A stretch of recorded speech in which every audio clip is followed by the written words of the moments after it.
Please open your New Testament to John chapter 5. The first 16 verses of that chapter as we initiate our study of the lame man at Bethesda. After this, there was a feast of the Jews, and Jesus went up to Jerusalem.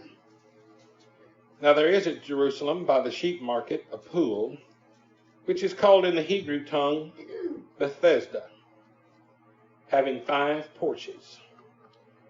And in these lay a great multitude of impotent folk, of blind, halt, withered, waiting for the moving of the water. For an angel went down at a certain season into the pool and troubled the water. Whosoever then first after the troubling of the water stepped in was made whole of whatsoever disease he had. And a certain man was there which had an infirmity 38 years. When Jesus saw him lie and knew that he had been now a long time in that case, he saith unto him, Wilt thou be made whole? The impotent man answered him, Sir, I have no man when the water is troubled to put me into the pool, but while I am coming, another steppeth down before me. And Jesus said unto him, Rise, take up thy bed, and walk. And immediately the man was made whole, took up his bed and walked. And the same day was the Sabbath. The Jews therefore said unto him that was cured, It is the Sabbath day, and it is not lawful for thee to carry thy bed. He answered them, He that made me whole, the same said unto me, Take up thy bed and walk. Then they asked him, What man is it which said unto thee, Take up thy bed and walk? And he that was healed was not who it was, for Jesus had conveyed himself away, a multitude being in that place. Afterward Jesus findeth him in the temple, and said unto him, Behold, thou art made whole, sin no more, lest the worst thing come unto thee. The man departed and told the Jews that it was Jesus which had made him whole. And therefore did the Jews persecute Jesus, and sought to slay him, because he had done these things on the Sabbath day. Now, verse 1 says, After this there was a feast of the Jews. And it's important to remember that John is probably the most chronological of the New Testament writers of the narrative of the life of Jesus. But he is not necessarily inclusive of everything. And so from the time that we last saw Jesus in Samaria unto now is probably over a period of 4 months. And there are other things that we could fit in between those two events that would account for the time perhaps. But the point I'm trying to make to you is that this is probably another Passover. So we're into the next year of the ministry of Jesus, and yet there's been a lot of things left out. So John is not seeking to include everything, but he includes those things which are in keeping with his purpose as stated in chapter 20. These things are written that you might believe, and believing have life in his name. Back in chapter 4, verse 35, the disciples had said at some point in their coming to Samaria, it's 4 months into the harvest. Well, if that were the case, then this brings us to about February at least. And so the Passover was sometime after the harvest, about the harvest time. So we're in the early spring of this year, 28 AD. Now Jesus came at this time to Jerusalem, to the pool of Bethesda. Now we're familiar with that name Bethesda because it happens to be the same name that is used by the American Naval Hospital in Bethesda, Maryland. And so we generally refer to it as, or used to when I was younger, referred to it as the Bethesda Naval Hospital. Now it's Walter Reed National Military Medical Center. I think that's how it is. But we used to call it Bethesda Naval. And so it's that town is named after this pool, and that hospital has taken that name in connection with this miracle, and it literally means house of mercy. So it's a good name for a hospital. and I'm sure that's why it was adopted. But this place where Jesus met this man was a pool that bore the name Bethesda, and there were 5 porches there, or porticos, that surrounded this pool, and the sick and crippled and lame and otherwise infirm came to this place because it was reputed to be a source of some sort of miracle. It's difficult to know exactly where this pool was in Jerusalem. It is generally thought to have been on the western side of Jerusalem, enclosed within the walls by Manasseh, and was a part of the system of water that flowed from the Gihon spring. Some have suggested that the name for the pool draws its name from, or the name of the spring is what explains the event at Bethesda Pool. In other words, Gihon means bursting forth, and it was an artesian stream. And so during the reign of Hezekiah, he dug an aqueduct from Gihon all the way into Jerusalem, and that aqueduct has since been found, and you can study about that if you wanted to. But Gihon, bursting forth, a living water, and sometimes this idea of bursting forth was rather sudden. There was a gush of water that came out. And so some have suggested that that's what this angel was that troubled the waters, this gush of water. Well, I don't like that, so I'm going to pass over that one. But then others have said, well, this miracle is explained just by pagan ritual and legend, and that the Jews had adopted that in association with this pool. Well, I don't like that one either, because first of all, there's no fact for it, no basis of fact for it. And second of all, why would the Jews adopt something that was clearly pagan at this part of their history associated with idolatry? So that doesn't satisfy anything. Well, others have come along and pointed out that the verse 4, the latter half of verse 4 in particular, but verse 4 and part of verse 3 are not in the American Standard Version. So if you're looking at an American Standard Version or a New American Standard Version, perhaps you have some marginal reference to the fact that part of these verses do not appear in the older text. That may also be true in the New King James Version. Well, again, I don't like that. I don't like anything that tries to take away from the Bible or impute what the Bible says to something that's not supernatural when the Bible says it is associated with the supernatural.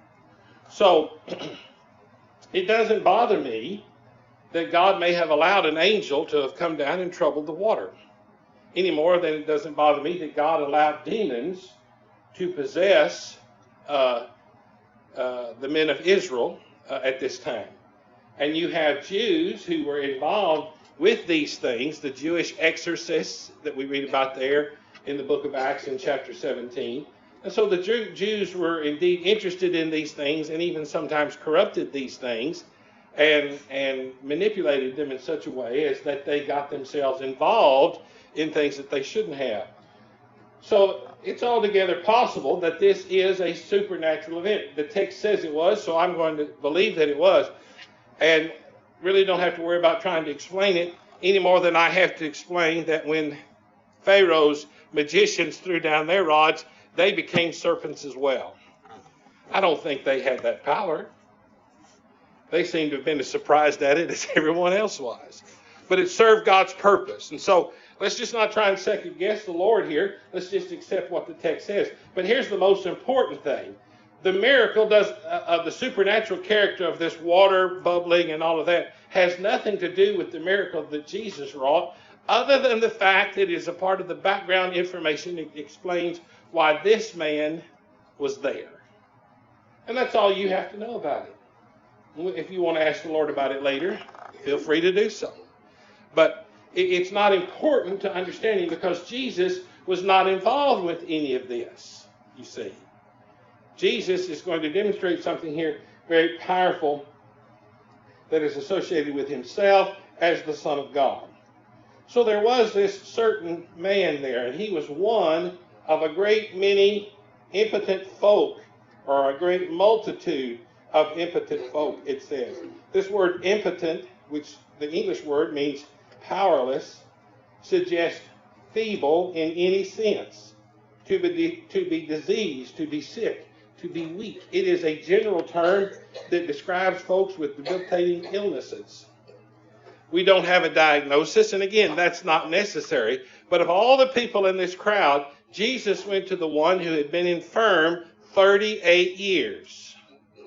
Probably this man's lifetime, or at least the most productive part of it. We don't know how he became feeble or impotent, but he had been this way a long time. And the reason why the length of his illness is mentioned might be for any number of reasons. First of all, it certainly explains the compassion of Christ. Here's someone who's suffering, but not just suffering a little bit, who's suffering a lot. Here's someone who's suffered probably most of their adult life. And so Jesus is touched by that. And he is moved with compassion many times in the scriptures. There in Matthew 14:14, for example, Jesus comes to a multitude, and seeing how many people there were that were sick and diseased and so forth, he began to heal all of them. And that took a lot out of Jesus. And so the length of his suffering may be intended to explain the compassion of Christ. The length of his suffering may be intended to make sure that everyone realizes that this man is not a plant. He's not a shill. He's not a faker. I don't know if you've ever gone to a healing service. I've been to several in my time. And I think I even took some of the young people here one time over here to the Pentecostal church when I was here the first time to a healing service. And I've witnessed these so-called healings. And sometimes someone who's really deformed or injured or infirm gets to the healer, and now he's got to deal with someone who has a leg or an arm or something that's withered. And of course, there's always the explanation is giving, well, you don't have enough faith. You know, you can get your liver spots cured because nobody can see them. And you can get your other internal infirmities corrected because there's no way to tell whether it was true or not. But someone who is missing a leg or someone who has a withered arm, I had a fellow out in Amarillo that I used to take with me sometimes who literally had a withered arm. He had fallen off a horse, or actually the horse had fallen on him after it threw him, and broke his wrist, and it never was right again. It was kind of at a 30-degree angle on the end of his arm, and his arm was kind of withered up. And so I've got somebody I'll bring to one of these healing meetings, and we'll see if we can't get some healing done. And so those people they want to avoid. But here's someone who was obviously infirm, known to have been infirm, and Jesus chose him out of all the people that were present on this occasion. And so in all of Jesus' miracles, this one included, the Lord chose the circumstances in order to teach powerful lessons concerning himself and the great salvation which is brought. And so rather than looking at the facts are stated, all right? So we just accept the facts as they are and let the text tell us why Jesus did what he did. And the text says there very clearly that it was the Sabbath day, verse 9, and on the same day was the Sabbath. And then this was a issue for them because they said later, who told thee to take up your bed? Don't you know that it is unlawful, verse 10, for you to carry your bed? And the fact of the matter is it wasn't unlawful, but we'll deal with that in a moment. But then again, then in verse 16, the text says, because he had done these things on the Sabbath day. And so the reason for this miracle being wrought is because of the day on which Jesus did it, and those who would have witnessed it and were able to witness it, and what it created as a circumstance in order for Jesus to teach. Now, having said that, I want to emphasize this truth. Jesus was not using this man. To have used this man would have been not to have healed him. To have used this man would have been to make some sort of example out of him that was unfavorable to his character or whatever. But Jesus did not do that. Whatever Jesus said to him later, he said to him privately and not before all the individuals in the audience.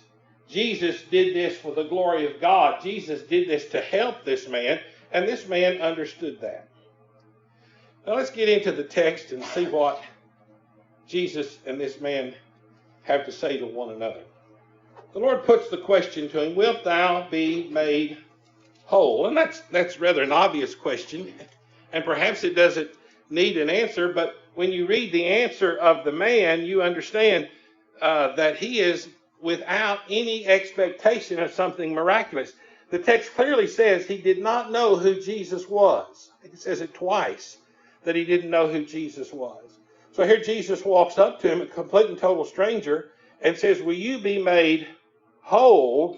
And then the man immediately responds to Jesus saying, sir, I have no man to put me into the pool when the water is troubled. But while I'm coming, another steppeth down before me. So the man assumes that Jesus understands what is involved in the ritual of obtaining the healing. You've got to get up and get into the water when the water is troubled. You evidently had to be the first one because it was first come, first serve, and everybody else was left out.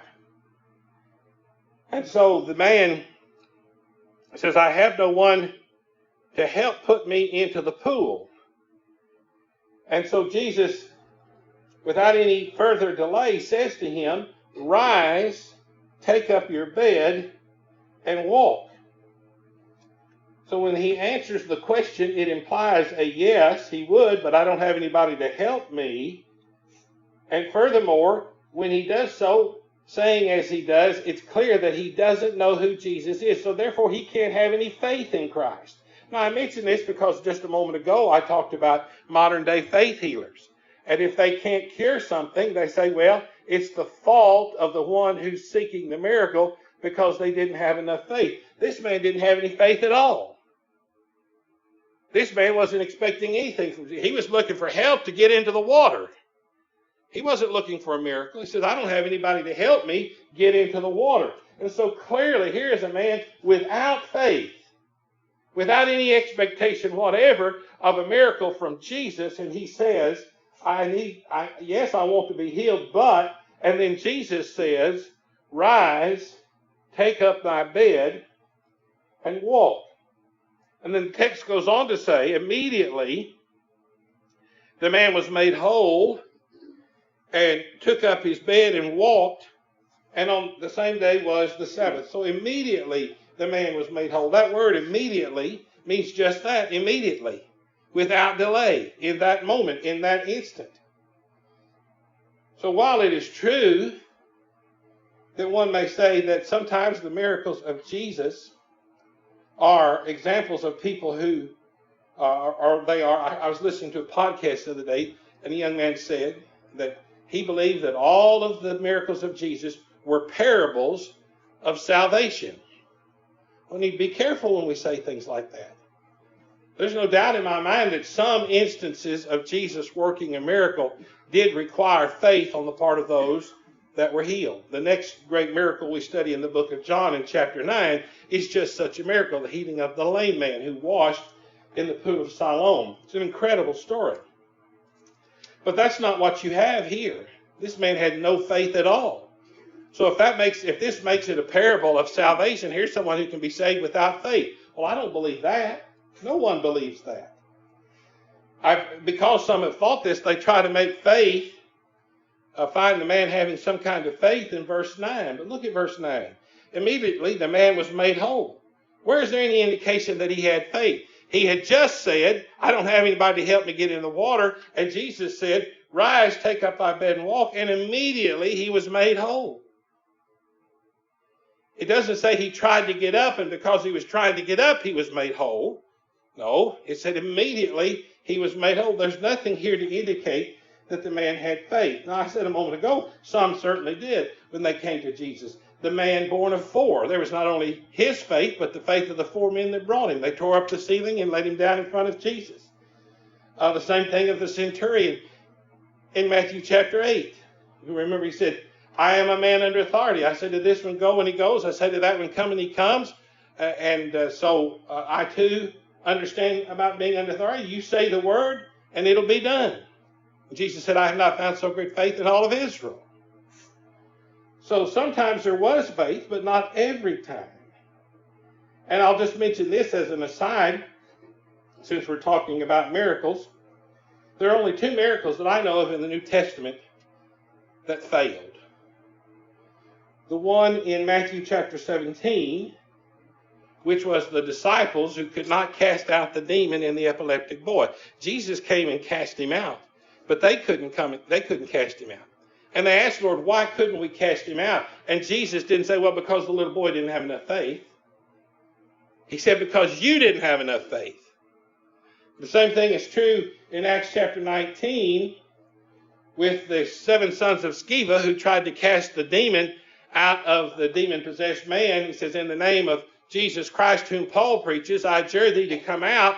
And the demon said, well, Paul I know, and Jesus I know, but who are you? And he beat the living daylights out of the fellow. One of the funniest stories in all the Bible. Why? Because that demon knew those guys didn't have faith.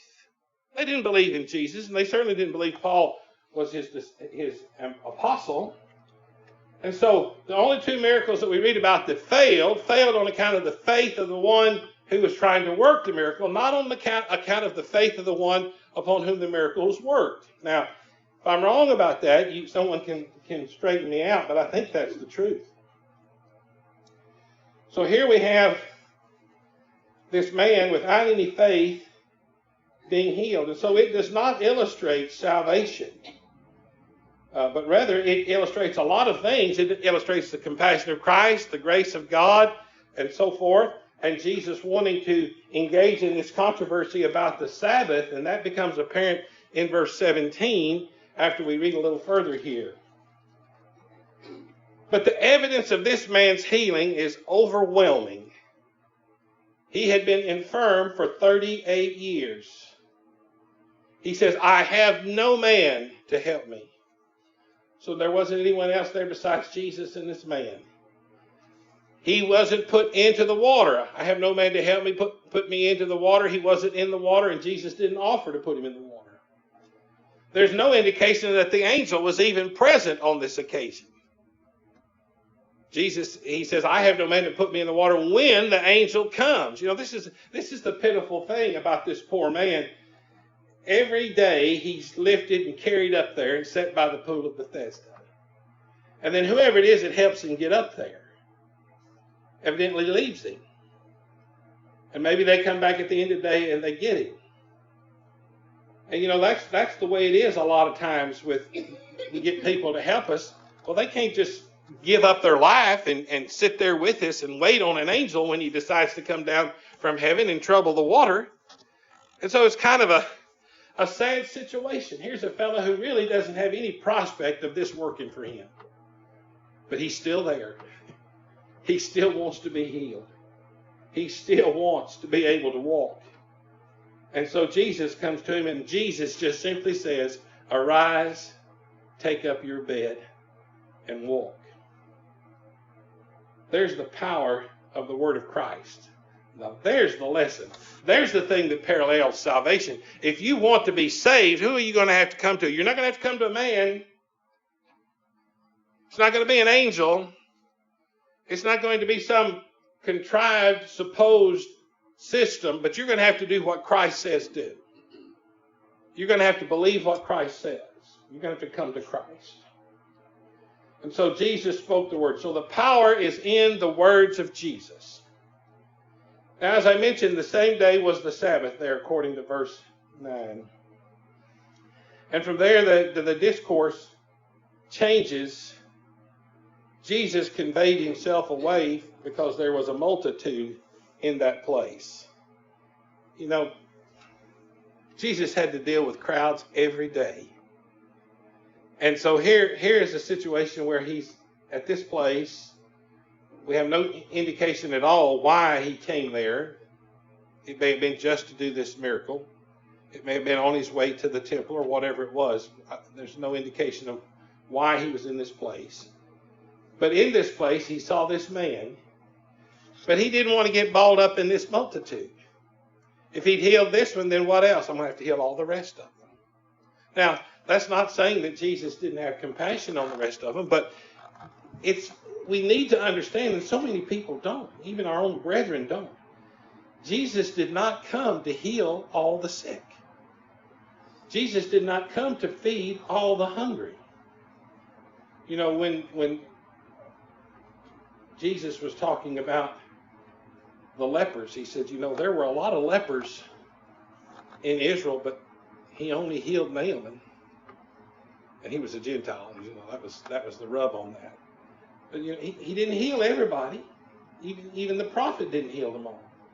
And so this is what people don't understand. That's not why Jesus came. And so this miracle clearly has to be understood in the context of the greater purpose, which is to believe that he is the Christ. But the Jews saw him carrying his bed, and they said to him that was cured. So obviously there was some understanding that this fella had been lame. And I said, who? Don't you know that it's not right or lawful for you to carry your bed on the Sabbath day? And it's amazing to me, if they knew that, if they recognized this man as someone who'd been laid at Bethesda and had been crippled, what would be the first word out of your mouth? Wouldn't it be to, hey, how did that happen to you? How is it that you're walking? This is incredible. I'm so happy for you. Well, what happened? No. Don't you know it's not right for you to carry your bed on the Sabbath day? It's astounding to me how these Jews are so focused on trying to criticize people in such a way that there's not anything that anybody can do that's right. The word for that is censoriousness. Jesus condemned it in the Sermon on the Mount. He said, judge not that you be not judged. And then later we're told in John to judge righteous judgment. All right? So he's not condemning judging, he's condemning censorious judging. He's condemning judging that isn't fair, that isn't right, that isn't reasonable. And so here's this man, he's been crippled and he's carrying his bed, and they can't find anything good to say other than, don't you know it's unlawful? And I love this answer, because it should have shut everything down, and basically it did. He said, well, verse 11 there, he that made me whole told me, take up your bed and walk. Now that's the end of the argument.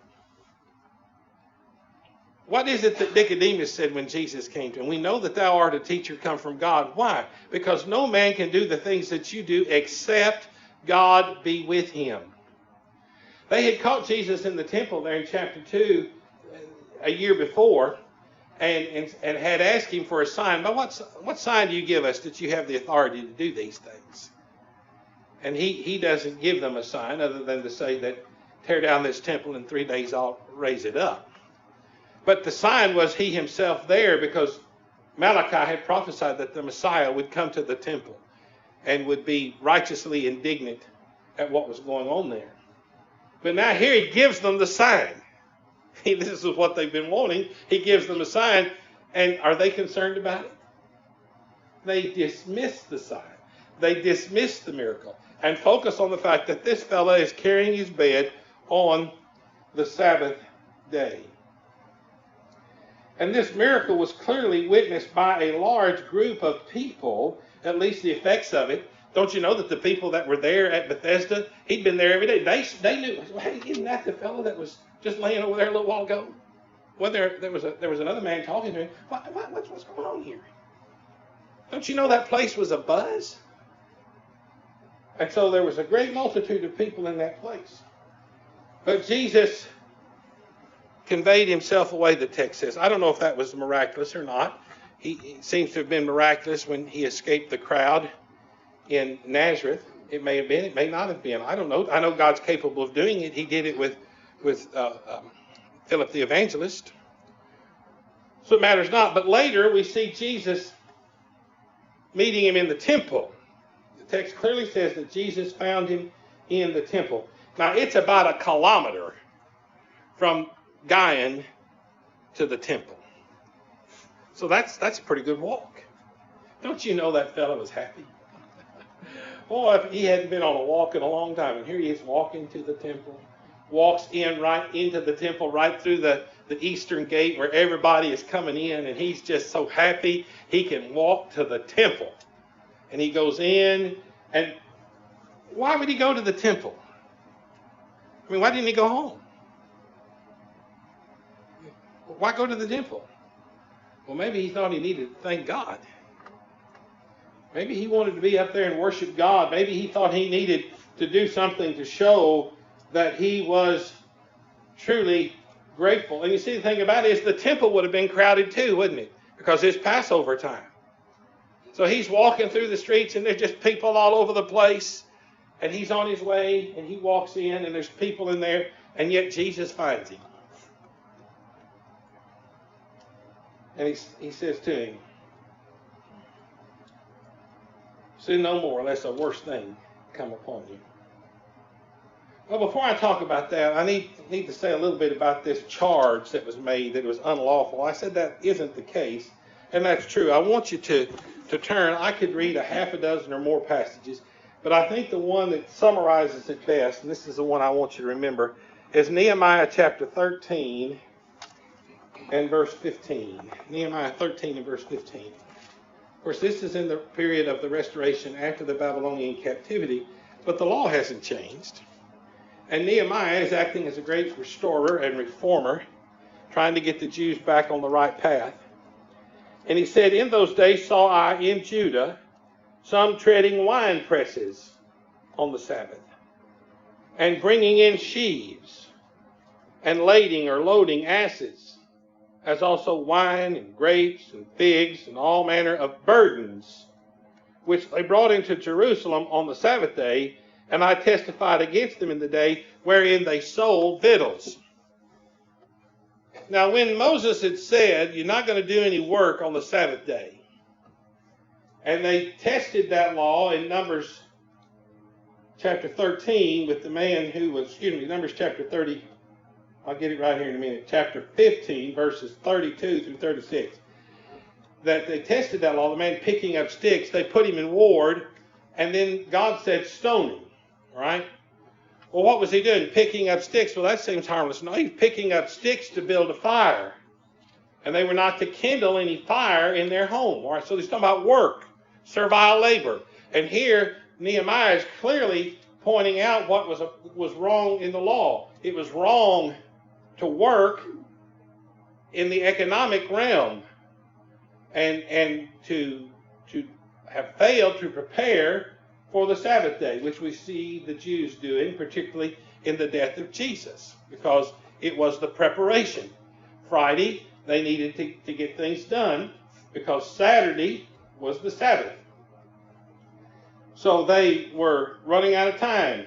And so there was a time when the Jews made preparation for the Sabbath, and in keeping the Sabbath, God made sure they always had provision. That was the whole point of the manna in the wilderness, was that they gathered an omer every day, and then on Friday, what did they do? They gathered twice as much. Why?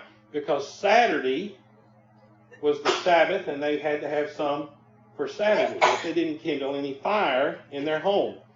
So this is the law that was being broken. Now, Jesus healed several people on the Sabbath day. In Matthew chapter 12, when he was challenged on his attitude about the Sabbath, having healed the man with the withered arm in the synagogue, Jesus makes the point, says, well, wait a minute.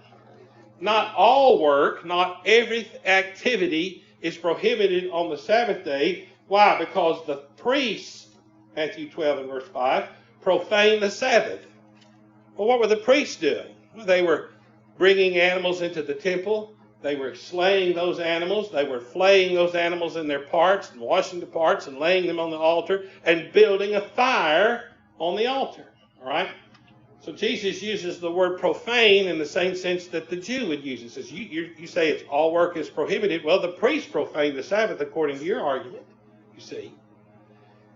Then Jesus in Luke chapter 13, when healing the woman. He says, which of you having an ox, and he says similar thing in Matthew chapter 12 with regard to an ass, says, which of you having an ox or an ass will not loose him and lead him to water on the Sabbath? And what Jesus is simply pointing out here, that it is right to do good, it is right to do those things that are associated with worship. So there is some activity that a person must and can engage in that's right and must be done.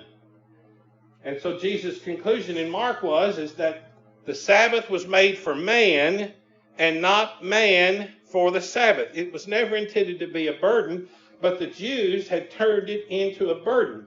So here's a man who could clearly, under the teaching of the rabbis, carry his bed or have his bed carried because he was infirm. And now here he is, he's been healed. And Jesus said, take up your bed and walk. He says, well, the fellow who healed me, he must have the authority of God or else he couldn't have healed me. And so that settles that question. And that's basically what he says here. You know, he that healed me said, take up your bed and walk. And so that was the end of the argument. But Jesus, as I said a moment ago, finds him in the temple and comes up to him and says, behold, thou art made whole, verse 14. Sin no more, lest a worse thing come upon you. Now what Jesus recognizes here is that this man has been healed, and he acknowledges that. Jesus is not making light of his infirmity in any way at all, but he's using this occasion of his healing as an opportunity to teach this man a much more important truth. I mean, have you ever known anybody who, after having overcome some terrible difficulty in life, or maybe having a medical recovery or whatever it is, that they just kind of go off on a wild spree? And because they just feel some kind of release, and they're really not concerned. And so Jesus comes to this man and he says, look, you've been made whole. Now you need to make proper use of this blessing. Go and sin no more, lest a worse thing comes upon you. First of all, Jesus recognizes that this man had sinned. And that's what he's telling this man. Go and sin no more. See, he was in the temple. He was in the right place. He was certainly being thankful and recognizing his relationship to God as being important. But he's saying Jesus is saying to him, there's something much more important than the fact that you can walk now. The fact that you can walk gives you an opportunity to take advantage of life. And in the taking advantage of life, what you need to do is to not sin anymore. So first of all, Jesus recognizes the man is a sinner. He recognizes the universality of sin. But he doesn't put the blame for this man's sickness on him because he sinned. That was the question that was asked by the disciples with Jesus later. Who sinned, this man or his parents? And Jesus said, neither. We're in a broken world. In a broken world, part of a broken world is sickness and disease. People say, well, why did God let that come on me? God didn't do that. God didn't make you sick. God didn't cause anybody to die. That all happened back in the garden. When Eve believed the lie and Adam acted high-handedly and sinned against God, that's when that all started. And the devil's responsible for that, because then all of these things came into the world and men were cut off from the tree of life. And so we die. And so that's not on God, that's on the devil, that's on sin and men who continue in sin, but they're not sick because they sin necessarily. Second, what Jesus does here is recognize, or deny, I guess I should say, human inability. What does Jesus say? He says, go and sin no more. You don't have to sin. I heard a fellow say one time, well, if you got up this morning and put your feet over the side of the bed, you've sinned. I don't believe that. I don't believe you have to sin every day. Sin multiple times every day. Just sin all the time. I mean, why are we trying to be Christians? Why are we trying to follow Jesus? Why are we trying to live right if there's just no point to it? You're just going to sin anyway. And that's what your friends and your neighbors, some of them, believe. And so that's why they're not concerned about drinking, and that's why they're not concerned about being married without the right reason, or engaging in fornication, any number of things. People are not concerned. Why? Because, well, everybody sins, you know. That's what grace is for. That's not the biblical teaching of grace at all. Jesus told this man to go and sin no more.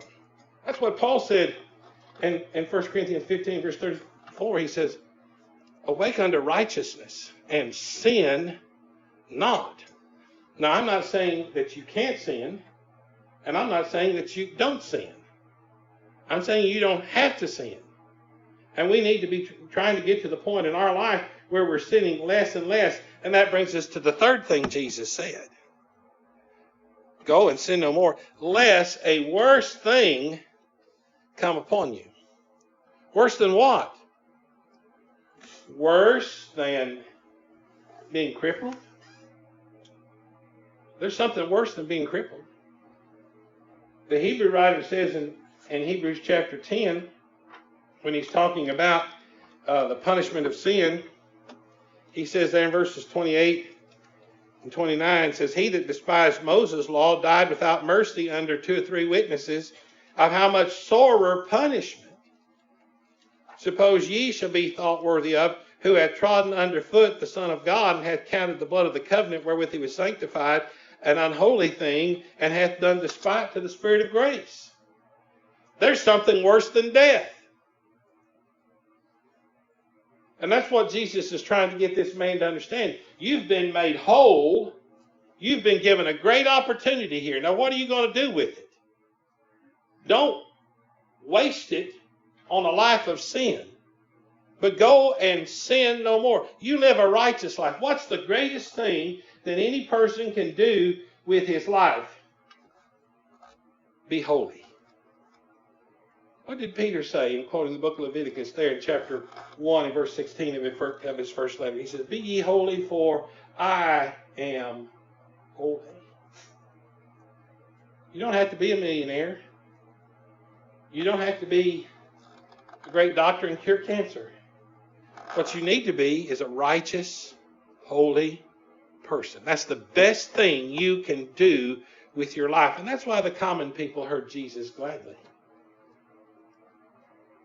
Because they understood that really making God happy, living a life that pleases the God of heaven, is indeed the most important thing. Now, you can be a doctor that cures cancer and live a righteous life. And you can be a millionaire and live a righteous life. But you'll never be those things if being a righteous person, a holy person, is not the most important thing to you. See, it's a matter of priority.